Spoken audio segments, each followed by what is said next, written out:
വിഭവസമൃദ്ധമായ ഒരു സദ്യയാണ് കേട്ടോ. മാമ്പഴ പുളിശ്ശേരിയും മീൻ വറുത്തതും വഴുതനങ്ങ മെഴുക്കുവരട്ടിയും ഒരു പപ്പടവും.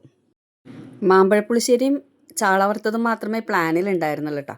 എന്നാലും രാവിലത്തെ പുട്ടിൻ്റെ ബാക്കി ഒരു പപ്പടം വന്നതാണേ. അതുപോലെ മെഴുക്കുവരട്ടി ഇന്നലത്തെ മെഴുക്കുവരട്ടിയാണ്. അപ്പം ഞാൻ ഓർത്തു ഇനി നാളത്തേക്കോ വൈകുന്നേരത്തേക്കോ വയ്ക്കേണ്ട, അതും കൂടി അങ്ങോട്ട് തീർത്തേക്കാമെന്ന് കരുതിയിട്ട് എനിക്കും ജൂഡ്സനും വേണ്ടിയിട്ടാണ് ഞാനതെടുത്തത്. പക്ഷേ ഗൈസ്, ചാള വറുത്തത് 2 വെച്ചിട്ട് എനിക്ക് ഒരെണ്ണേ കിട്ടിയുള്ളൂ. പൊന്നുക്കാക്ക ഒരു ചാള വറുത്തതും കൊണ്ട് പോയി. ഒരുപാട് നാൾ കൂടിയാണ് കേട്ടോ മാമ്പഴ പുളിശ്ശേരി. എനിക്ക് തോന്നണം കഴിഞ്ഞ കൊല്ലം ഇവിടെ മാങ്ങ ഉണ്ടായപ്പോഴാണ് തോന്നണം മാമ്പഴ പുളിശ്ശേരി വെച്ച്.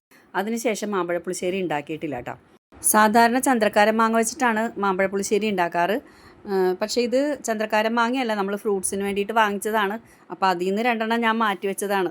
ഇതാണ് ഇതിൻ്റെ ഹൈലൈറ്റ്. മാങ്ങാണ്ട് ചപ്പിയില്ലെങ്കിൽ പിന്നെ എന്തിനാ മാമ്പഴ പുളിശ്ശേരി ഉണ്ടാക്കണല്ലേ. നോമ്പിൻ്റെ സമയത്ത് സാധാരണ ഏതെങ്കിലും ഒരു ദിവസം മാമ്പഴ പുളിശ്ശേരി ഉണ്ടാക്കാറുണ്ട്. പക്ഷെ ഇപ്രാവശ്യം അതും ചെയ്തില്ല.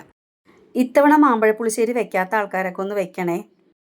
ഏത് വലിയ ഹോട്ടലിൽ പോയി എത്ര നല്ല ഭക്ഷണം കഴിച്ചാലും കിട്ടാത്ത രുചികളാണ് നമ്മുടെ ഈ നാടൻ ഭക്ഷണവും നാട്ടുരുചികളും.